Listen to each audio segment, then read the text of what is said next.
ఓం శ్రీ గురుభ్యో నమ. ఓం శ్రీ మాత్రే నమ. వాగర్ధావ సంప్రోక్తో వాగర్ధ ప్రతిపత్తే జగతో పితర వందే పార్వతీ పరమేశ్వరు. వ్యాసాయ విష్ణురూపాయ వ్యాసరూపాయ విష్ణవే నమో వై బ్రహ్మనిధే వాసిష్ఠాయ నమో నమ. గురుబ్రహ్మ గురు విష్ణు గురుదేవో మహేశ్వర గురు సాక్షాత్ పరబ్రహ్మ తస్మై శ్రీ గురవే నమ. ఓం శ్రీ మాత్రే నమ. శుక్రగ్రహము ద్వాదశ రాశుల వాళ్ళందరికీ కూడా శుక్రగ్రహం అనేది ఏ విధంగా ఉండబోతుంది? శుక్రుడు సుఖాన్ని, భోగాన్ని, సౌఖ్యాన్ని, కళత్రాన్ని ఇచ్చే గ్రహం ఏమిటి అంటే శుక్రగ్రహం. ప్రధానంగా శుక్రుడు లగ్జరీ లైఫ్ని, కాస్మెటిక్స్ని, అందాన్ని, నూతన వస్త్రాలు, అలానే వాహనాలు, దానితో పాటు కొద్దిగా ఆర్థిక స్థితిగతి మెరుగుపడాలంటే కూడా ఒక 20% శుక్రుడు యొక్క అనుగ్రహం ఉండాలంటారు. దానితో పాటు సంతానపరంగా ఇబ్బందులు లేకుండా ఉండాలంటే కూడా ఒక 20% మనం శుక్రకణాలు అంటుంటాం. అలానే శుక్రుడు సంబంధించిన కారణం కూడా అవుతాడు. అందువల్ల శుక్రగ్రహం కూడా లగ్జరీగా భోగభాగ్యాలు కానీ అనుభవించాలన్నా కూడా శుక్రుడు కారణభూతుడు అవుతాడు. ముఖ్యంగా అన్నిటికంటే ప్రధానమైన కారణం ఏంటంటే వివాహం. అంటే మనం ఎంత సంపాదించినా వివాహం అనేది చాలా ఇంపార్టెంట్ కాబట్టి వివాహము, సంతానము ఇది చాలా ప్రాధాన్యత సంతరించుకుంటుంది. శుక్రుడు వివాహానికి కారకుడు, అలానే 7వ భావకారకుడు అంటారు. 7వ భావకారకుడు ఎవరంటే శుక్రగ్రహం. శుక్రగ్రహం యొక్క అనుకూలత ఉంటే మనం అన్నీ సాధించగలిగే అవకాశాలు ఖచ్చితంగా ఉంటాయి. ఇప్పుడు ఈ సంవత్సరం వచ్చేటప్పటికల్లా మార్చి 2వ తారీఖున శుక్రుడు మీనరాశిలో సంచారం చేస్తున్నాడు.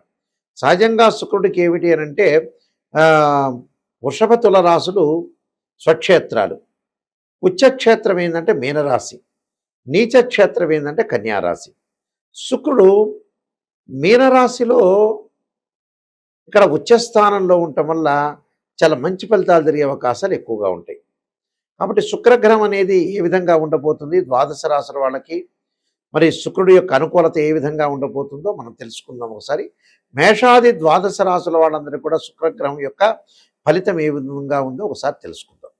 శుక్రుడు నెల రోజుల పాటు ఉంటాడు, ఒక రాశి నుంచి మరొక రాశికి మారుతూ ఉంటాడు. శుక్రుడు మీనరాశికి రావడానికి సంవత్సర కాలం పడుతూ ఉంటుంది. ఈ సంవత్సరం తర్వాత ఒక సంవత్సర కాలం తర్వాత మళ్ళీ మీనరాశిలోకి ఉచ్చస్థితిలోకి రావటం వల్ల శుక్రుడు యొక్క ఫలితాలు ఏ విధంగా ఉన్నాయో ఒకసారి తెలుసుకుందాం. తులారాశి వారికి శుక్రగ్రహం యొక్క ప్రభావం ఏమిటి అంటే షష్టమ స్థానంలో శుక్రుడు ఉచ్చస్థానంలో ఉన్నాడు. ఇక్కడ అష్టమాధిపతి రాస్యాధిపతి అయిన శుక్రుడు షష్టమ స్థానంలో ఉండటం వల్ల అందరితో విరోధ భావాలు కలగకుండా చూసుకోండి, శత్రువృద్ధి కలగకుండా చూసుకోండి. అలా ఆస్తి పాపంగాల విషయంలో కూడా కొంత జాగ్రత్తగా ఉండాలి. భార్యా బిడ్డల మూలకంగా కూడా కొంత వ్యయ ప్రయాసాలు కలిగే అవకాశాలు ఎక్కువ ఉంటాయి. తలచిన ప్రతి కార్యం కూడా కొంత నెరవేరకుండా ఆలస్యం జరిగే అవకాశాలు, పెంపుడు జంతువుల వల్ల మనసుకు ఆందోళన, కడుపు నొప్పి వల్ల కూడా కొన్ని బాధలు కలగటం ఒకటి, ఆరోగ్యపరంగా కూడా కొంత ఆందోళన జరిగే అవకాశాలు ఎక్కువ ఉంటాయి. అంటే ఇవన్నీ కూడా జరుగుతాయి. ఆస్తి పంపకాల విషయంలో కూడా వాదోపవాదాలు, ప్రతివాదాలు జరగటం, భార్యాబిడ్డల మూలకంగా కూడా వ్యయ ప్రయాసాలు కలగటం ఒకటి, శత్రుభీద, దాయాదుల యొక్క ఆస్తి విషయాల్లో కూడా ఇబ్బందులు కలిగే సూచనలు ఎక్కువ ఉంటాయి. శుభ కార్యక్రమాలు కూడా ఆగిపోయే అవకాశాలు ఎక్కువ ఉంటాయి. అంటే ఇవన్నీ కూడా వాళ్ళకి జరుగుతాయి కాబట్టి కొంత జాగ్రత్తగా ఉండాలి, మనం అప్రమత్తంగా ఉండాలి. 6వ స్థానంలో శుక్రుడు అంటే శత్రువృద్ధి కలిగే అవకాశాలు ఎక్కువ ఉంటాయి. అలానే భార్యకి అనారోగ్యం చేసే అవకాశం కానీ, భర్తకు అనారోగ్యం చేసే అవకాశాలు ఎక్కువ ఉంటాయి. దీర్ఘకాలిక వ్యాధులు కూడా బాగా పెరిగే అవకాశాలు ఎక్కువ ఉంటాయి. రుణాలు చేసే అవకాశాలు ఉంటాయి. అంటే రుణం చేయకుండా ఎంతవరకు మనం డబ్బులు వాడుకోవాలో అంతవరకు వాడుకొని ఎక్స్పెండిచర్స్ అనేవి తగ్గించుకొని మనం దేనికి ఖర్చు పెట్టాలో దానికి ఖర్చు పెట్టుకొని ముందుకెళ్ళటమే మంచిది. దీనికి కొన్ని రెమెడీస్లో ప్రత్యేకంగా చెప్పదలుచుకున్నది ఏంటంటే కమలాదేవి స్తోత్రాన్ని పారాయణం చేయటం ఒకటి, కమలాదేవిని ఆరాధన చేయటం వల్ల, అంటే కమలాదేవి అంటే లక్ష్మీదేవిని ఆరాధన చేయమంటాను.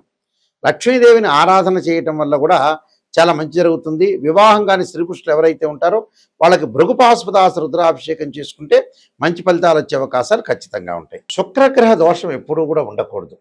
సహజంగా మనం ఒక బర్త్ చార్ట్ను మనం తీసుకునేటట్టయితే ఇవన్నీ కూడా నేను చెప్పినవన్నీ కూడా గోచార ఫలితాలు అంటారు. బర్త్ చార్ట్కి గోచారానికి చాలా లాట్ ఆఫ్ డిఫరెన్స్ ఉంటుంది, తెలుసుకోవాలి అందరూ కూడా. బర్త్ చార్ట్ అంటే ఏంటంటే ఒక చెట్టు కింద వేళ్ళు, తర్వాత కాండం ఉంటుంది, కొమ్మలు ఉంటాయి, ఆ కొమ్మలకు ఆకులు ఉంటాయి. ఆకులు ఎలా ఉంటాయి మనకి సహజంగా ఏమిటంటే రైన్ సీజన్లో వస్తాయి, వింటర్ సీజన్ అలానే ఉంటాయి, సమ్మర్ సీజన్లో రాలిపోతాయి. అది గోచారం.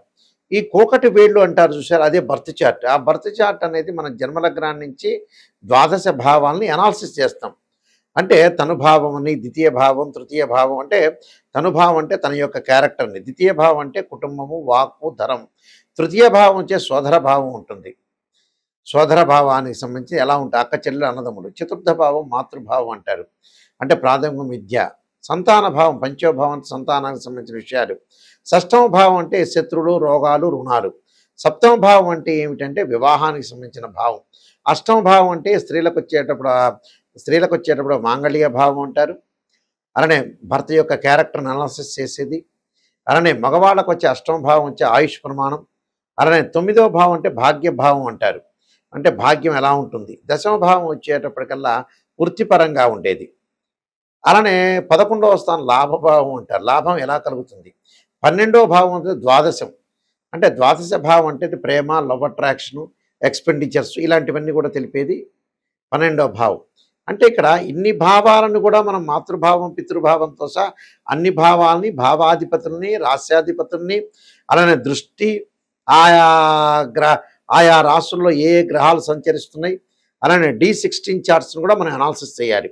ఒక వివాహం కావట్లేదు అంటే ఖచ్చితంగా నవాంశము, భావచక్రము, రాశిచక్రం 3 అనుసరించాలి. రాశిచక్రాన్ని చూడాలి, తర్వాత నవాంశం కూడా వైవాహిక జీవితం తెలిపేది, అలానే భావచక్రాన్ని కూడా చూడాలి, దశలు అంతర్దశలు కూడా చూడాలి. అంటే D16 చార్ట్స్ ఎప్పుడు కూడా చాలా ఇంపార్టెంట్. అలానే మనకు సంతానపరంగా మనం చూడాలంటే రాశిచక్రము, సప్తమాంశము, భావచక్రం చూడాలి. వృత్తిపరంగా చూడాలనుకో రాశిచక్రము, దశమాంశము, అలానే భావచక్రం చూడాలి, దశలు అంతర్దశలు. అంటే మ్యాథమెటికల్ క్యాలిక్యులేషన్ వేసుకుని కరెక్ట్గా చూస్తేనే చాలా మంచిది. ఈ కాలంలో చాలామంది కూడా ఎవరో కన్సల్టింగ్ ఫీజు విషయంలో కానీ, తెలియని వాళ్ళ దగ్గరికి వెళ్ళటం కానీ, ఇలాంటి సంఘటన చాలా జరుగుతుంటాయి. గుళ్ళో అర్చకుల దగ్గరికి కానీ వాళ్ళకి నామినల్గా చెప్తారు కొంతవరకు మాత్రమే. ఇది మ్యాథమెటికల్గా క్యాలిక్యులేషన్ చేసి సిద్ధాంతాలను సంప్రదించాలి, పర్ఫెక్ట్ వాళ్ళని సంప్రదించి తెలుసుకోవాలి. ఇంకో తెలుసుకోవటంలో కూడా గురువుగారు, నాయకంటి గారు మాకు నెగిటివ్ చెప్పండి, పాజిటివ్ చెప్పండి, ఉన్న విషయాన్ని చెప్పండి అని మాత్రమే చెప్పాలి. నిజంగా వచ్చేటప్పుడు చాలామంది కూడా ఎంత పొగిడితే అంత మంచిది అనుకునే వాళ్ళు చాలామంది ఉన్నారు. దానివల్ల నష్టపోయేది మీరే. ఎవరు జ్యోతిష్యులు నష్టపోరు, ఎవరు నష్టపోయే జరిగేది ఏమీ లేదు అక్కడ. మీరు అడిగే ప్రశ్నకి క్లియర్గా ఓపెన్గా చెప్పండి గురువుగారు అని అంటే వాళ్ళు ఓపెన్గా చెప్పించుకోండి జాతకం. మా దగ్గరనే కాదు, ఎవరి దగ్గరైనా సరే జాతకాన్ని ఓపెన్గా చెప్పించుకోవాలి. దాని రెమెడీస్ మీరు సేవ్ అవుతారు లైఫ్లో. అంటే ఆరోగ్యపరంగా ఇబ్బందులు కలుగుతున్నాయని ఆ గురువుగారు చెప్పిన తర్వాత వెంబటే మీరు సేవ్ అవుతారు. చాలా జాగ్రత్తగా అనుసరిస్తారు, డాక్టర్ని కన్సల్ట్ చేస్తారు, భగవంతుడి యొక్క ఆరాధన చేస్తారు. ఇవన్నీ కూడా చాలా ఇంపార్టెంట్. ఫస్ట్ నెగిటివ్నే తెలుసుకోవాలి. నెగిటివ్ తెలుసుకుంటే ఆ నెగిటివ్లో మనం పాజిటివ్ వస్తాం. అంటే శ్రేయ లోపం మెరుగుట పెద్ద విద్య, లోపం మెరిగిన వాడే పూర్ణుడవుతాట. అంటే మనలో లోపాలను మనం సవరణ చేసుకుంటేనే వాడే స్థితప్రజ్ఞుడు, వాడే నెంబర్ 1 అవుతాడు, వాడే సూపర్ స్టార్ అవుతాడు. అయితే శుక్రుడు వచ్చేటప్పటికల్లా వివాహానికి సంబంధించిన కారకుడు. చాలామంది కూడా ఈ మధ్యకాలంలో వివాహానికి సంబంధించిన విషయాల్లో వివాహాలు లేట్ చేసుకోవటం ఒకటి, ఒక అమ్మాయికి డైవర్స్ జరిగినా కూడా సరిలేదే అనుకోవటం, ఒక ఆస్ట్రాలజర్ దగ్గర అప్రోచ్ అయినప్పుడు నిజం తెలుసుకోవాలి. కొంతమంది చాలామంది కూడా అండి ఫస్ట్ మ్యారేజ్ అయినా, సెకండ్ మ్యారేజ్ అయినా, థర్డ్ మ్యారేజ్ అయినా అసలు కదలటల్లా మనుషులు. ఏముందిలే అని లైట్గా తీసుకునే వ్యక్తులు చాలామంది ఈ మధ్యకాలంలో కొన్ని లక్షల్లో ఉన్నారు ఇలాంటి జనాలు. వాస్తవంగా జీవితాన్ని మనం కాపాడుకోవాలి, ఎప్పుడు కూడా నెగ్లెక్ట్ అనేది చేయకూడదు. ఒక అమ్మాయి కానీ అబ్బాయి కానీ వివాహాన్ని చాలా ప్రయారిటీ ఇవ్వాలి. వీళ్ళు ప్రయారిటీ ఇవ్వకుండా ఏదో మ్యాచింగ్ చూసుకొని కంప్యూటర్లో చూసుకొని మ్యాచింగ్ ఏదో గుణాలు వచ్చినాయి ముందుకు వెళ్ళటం ఒకటి. వాస్తవంగా ఏంటంటే ఒక జాతకాన్ని మనం చూసేటప్పుడు ఖచ్చితంగా గ్రహమైత్రి, రాశి పొంతన, నాడీ దోషం, రజ్జు దోషాలు, అలానే తారాబలం, వశ్యము, వర్ణకూటమి, శ్రీదీర్ఘ కూటమి, మహేంద్ర పొంతన, షష్టాష్టకాలు, ద్వాదశాలు, అలానే శుభ నవపంచకాలు, అందులో స్పష్టంగా మనం తెలుసుకోవాలి. స్పష్టంగా తెలుసుకోవాలంటే షష్టాష్టకాలు రాగానే అవి చెడుని కాదు, అశుభం ఉంటాయి, శుభ ఉంటాయి. ద్విద్వాదశాల్లో కూడా శుభ అశుభ కూడా ఉంటాయి. అలానే నవపంచకాలు అంటాం 5, 9, దానిలో కూడా శుభము అశుభం ఉంటాయి. తృతీయ ఏకాదశులు ఉంటాయి, సమసప్తకాలు ఉంటాయి. ఇలాంటివన్నీ కూడా ఆస్ట్రాలజీలో చాలా ఉన్నాయి. మన జాతకంలో ఎప్పుడు కూడా 6, 8, 12 స్థానాల్లో శుక్రదోషం ఉండకూడదు. శుక్రుడు అశ్విని, మఖ, మూల, ఆరుద్ర, స్వాతి, శతభిషము, మృగశిర, చిత్త, ధనిష్ట నక్షత్రంలో ఉండకూడదు. అంటే ఎక్కడెక్కడ ఏ గ్రహాలు ఎక్కడెక్కడ ఉండకూడదు. శుక్రుడు రాహుతో కానీ, కేతువుతో కానీ, కుజుడితో కానీ, శనితో కానీ కలిసి ఉండకూడదు. 6, 8, 12 భావాల్లో ఉండకూడదు. శుక్రుడు పుష్యమి, అనురాధ నక్షత్రాల్లో ఉండకూడదు. అంటే శని నక్షత్రాల్లో కూడా వాస్తవంగా పుష్యమి, అనురాధ, ఉత్తరాభాద్ర నక్షత్రంలో కూడా ఉండకూడదు. అలా 2వ భావం, 7వ భావం, 8వ భావం, 12వ భావం చూడాలి. నవాంశాన్ని చూడాలి. లగ్జరీగా అనుభవిస్తున్నామా లేదా చూడాలి. అసలు వివాహం అవుతుందా కాదా చూడాలి. కొంతమందికి దగ్గరికి వచ్చినట్టు వచ్చి వివాహాలు వెనక్కి వెళ్ళిపోతుంటాయి. నిజంగా నెగ్లెక్ట్ చేస్తుంటారు. ఒక సంబంధం పోగానే ఫెయిల్ కాగానే ఇంకో సంబంధం అప్పుడు కూడా చాలా ఆశ్చర్యకరమైన విషయం ఏంటంటే ప్రజల్లో తెలుసుకున్నది, ఒక సంబంధం ఒక మనిషికి ఫెయిల్ అయిపోయిన తర్వాత, డివోర్స్ జరిగిన తర్వాత మళ్ళీ అతను జాతకాన్ని చూపించుకోవటం, సరైన రెమెడీస్ చేసుకోలేకపోవటం చేస్తున్నాడు చాలామంది కూడా. జీవితం అనేది కొంతకాలం, 90 ఏళ్ళు 100 ఏళ్ళు బతికేది ఏమి లేదు. 50-55 ఏళ్ళు రాగానే జీవితంలో బోనస్ మార్కులే ఆయుష్. గుర్తుపెట్టుకోండి. ఈ మధ్యకాలంలో 100 ఏళ్ళు 200 ఏళ్ళు అనుకుంటున్నారు చాలామంది. అది కాదు. 55 ఏళ్ళు 60 ఏళ్ళు కాగానే ఫైనాన్షియల్ పరంగా కానీ, పెళ్ళిళ్ళ పరంగా కానీ, పెళ్ళి అనేది ఖచ్చితంగా ఇన్ టైంలో జరగాలి. డబ్బులు ఇన్ టైంలో ఉండాలి. ఎప్పుడో వచ్చి గురువుగారు, నాయకంటి గారు, మేము 60 ఏళ్ళు వచ్చినాయండి, 65 ఏళ్ళు వచ్చినాయండి, నేను ఎంత సంపాదించాలి, ఏం సంపాదించాలి, నేను ఇప్పుడు బిజినెస్ చేస్తున్నా అంటే అయిపోతుంది జీవితం. శరీరంలో విటమిన్లు తగ్గినట్టుగానే మన కిడ్నీ, హార్ట్, ఐ ప్రాబ్లమ్స్, రకరకాల శరీరంలో కొన్ని భాగాలు ఉంటాయి. ఆ భాగాలు ఏమవుతుందంటే రోజు రోజుకి ఆ భాగాలు తగ్గిపోతుంటాయి. దాని యొక్క పవర్ తగ్గుతుంటుంది. అలానే దశలు, అంతర్దశలు వచ్చిన తర్వాత కూడా మనం చేయాలనుకున్నా కూడా వాటి యొక్క ఎఫెక్ట్ కూడా తగ్గిపోతుంటుంది. అంటే మన మీద కరెక్ట్ రిజల్ట్ ఇవ్వవు ఈ గ్రహాలు. ఇలాంటి విషయాలు మీరు ప్రత్యేకంగా గమనించండి. ఇప్పుడు శుక్రమహారదశ నడుస్తుంది. 70 ఏళ్ళలో శుక్రమహారదశ ఫలిస్తుందా? వాస్తవంగా పెద్దగా ఫలించదు. శరీరం ఏదైతే ఉడికిపోతుందో, శరీరంలో పార్ట్లన్నీ తగ్గిపోతాయో, ఆయా సమయాల్లో కూడా 70 ఏళ్ళకి 80 ఏళ్ళకు కూడా ఆయా గ్రహాల యొక్క ఎఫెక్ట్ అనేది తగ్గిపోతూ ఉంటుంది. పుట్టినప్పుడు 20 ఏళ్ళప్పుడు 25 ఏళ్ళప్పుడు ఒక గురుబలం ఉంది అనంటే 100% ఎఫెక్ట్ ఉంటుంది. శుక్రుడు యొక్క ఎఫెక్ట్ 100% ఉంటుంది. 70 ఏళ్ల తర్వాత మాకు శుక్రమహారదశ వచ్చింది గురువుగారు, బ్రహ్మాండంగా ఉంటామన్నా కూడా శుక్రుడు పెద్దగా పనిచేయడు. అంటే మీ మీద ఎఫెక్ట్ పడదు అని అర్థం. అందువల్ల తొందరగా ఇన్ టైంలో లైఫ్ని ముందుకు వెళ్ళండి. తప్పకుండా ఇవన్నీ కూడా గోచారరీత్యా చెప్పబడే ఫలితాలు. మా www.nayakanti.com కానీ nayakanti.in సంప్రదించండి మీరు. అలానే నేను 15 పుస్తకాలు రాసిన కాలసర్పయోగం, కాలసర్పయోగ చంద్రిక, రాహుకేతులు, ఛాయాగ్రహాలు, అలానే జాతక చంద్రిక, వివాహ మార్తాండము, సర్వదేవతా గోత్ర పౌరులు పార్ట్ 1, పార్ట్ 2, పుత్ర గణపతి వ్రతము, స్వప్నశాస్త్రము, production of astrology, number of books రాశాను.